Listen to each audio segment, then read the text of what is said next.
Je m'appelle Antoine Roissard, je suis salarié à la commission élevage de l'ITAB, donc l'Institut technique d'agriculture biologique.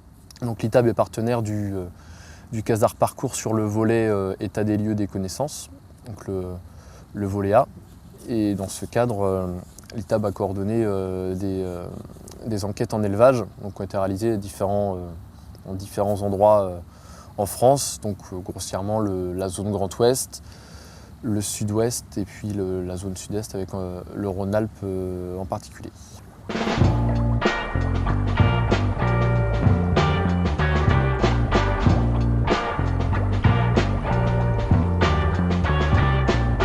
L'objectif de ces enquêtes est de faire un état des lieux des pratiques de gestion de parcours qu'il y a sur le terrain. Ça permet d'avoir un document d'échange avec les éleveurs ou conseillers s'ils ont des besoins de réaménager ou d'aménager des parcours ou d'implanter des bâtiments. Voilà, l'idée c'est de se dire qu'est-ce qui existe et puis quels sont les atouts contraintes aussi de chaque type d'aménagement, quoi. Et c'est vrai que d'avoir une approche comme ça avec des types assez diversifiés, ça permet vraiment d'échanger et puis de ne pas avoir on n'a pas un modèle de dire voilà, il faut faire comme ci, il faut faire comme ça marche. C'est d'avoir une diversité de possibilités, de montrer avantages, inconvénients de chacune. Et puis aussi que l'éleveur puisse s'y retrouver à un moment où il a une question, quoi.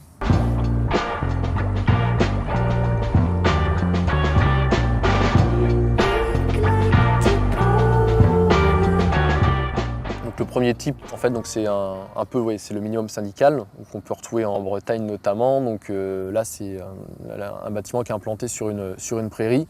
Il y a peu d'aménagements, ou voire pas du tout d'aménagements spécifiques en lien avec soit l'intégration paysagère du bâtiment ou la gestion zootechnique des volailles, quoi. Donc là, ce type-là, on ne va pas s'attarder dessus, il y a beaucoup de possibilités d'amélioration. Donc un autre type qu'on appelait parcours nu, en fait, il va correspondre au type précédent avec des aménagements forestiers périphériques qui permettent d'intégrer le bâtiment dans le paysage et puis de faire sortir les animaux qui ont besoin d'ombre et d'être assurés, quoi, pour explorer le parcours. Donc dans l'objectif de faire sortir plus les volailles, après il peut y avoir des aménagements qui soient implantés à la sortie du bâtiment pour sécuriser les volailles, en fait. Donc ça peut être des peignes ou des bosquets.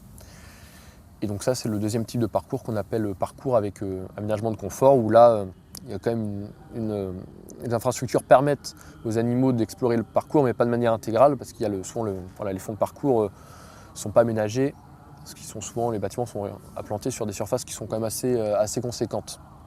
Donc un autre type qu'on appelle parcours avec aménagement agroforestier, donc là ça va être un petit peu l'inverse, c'est-à-dire qu'il y a des aménagements agroforestiers qui ont été implantés, mais dans le fond du parcours, en fait, donc qui n'ont pas vocation à sécuriser les animaux et permettre une sortie plus importante, en fait, mais du coup c'est vraiment la diversification économique. Donc ça peut être notamment des vergers. Les vergers, donc voilà, justement dans le fond du parcours, ça évite aussi que les volailles aillent dedans, ça peut faciliter le travail, ou du bois d'œuvre par exemple. Voilà, donc autrement il y a un type de parcours un petit peu intermédiaire qu'on appelle le parcours diversifié. Donc là il y a à la fois des infrastructures de diversification en fond de parcours, donc comme je viens de le décrire précédemment, et aussi des aménagements sortis de bâtiments. Mais la connexion n'est pas optimale, en fait, avec entre les deux formations arboristes, soit parce que ça n'a pas été pensé globalement à l'origine, où il y a eu des décalages dans le temps au niveau des installations. Et donc les volailles ne peuvent pas utiliser entièrement le parcours. Pour ce type de parcours, les aménagements sont relativement modestes, on va dire, pour permettre aux volailles de valoriser entièrement le parcours si c'est le choix de l'éleveur, quoi. Il y a un type qu'on appelle parcours complet, donc là qui est un parcours où il y a énormément de formations arborées et surtout dont la connexion est bien assurée de manière à ce que les volailles puissent utiliser l'intégralité de la surface qui leur est offerte sur le parcours. Donc souvent ça va être des aménagements qui vont être lourds à installer et à entretenir, mais il y a quand même de forts intérêts zootechniques et puis voilà, il y a la production de biomasse, donc un intérêt économique aussi en parallèle. Et par contre, c'est des aménagements qui peuvent être longs à a évolué dans le temps. Donc, mettons ce parcours-là qui est très diversifié. À un instant T, il n'est pas encore efficace en fait. Donc, voilà, ça demande du temps quoi, globalement. Et enfin, le dernier type, c'est carrément un bois en fait. C'est ce qu'on a appelé parcours forestier. Donc, c'est surtout présent en Aquitaine, dans les Landes. Donc, c'est historiquement des cabanes mobiles. Surtout des cabanes mobiles, c'est rarement des bâtiments entiers qui sont mis voilà, dans des forêts déjà existantes.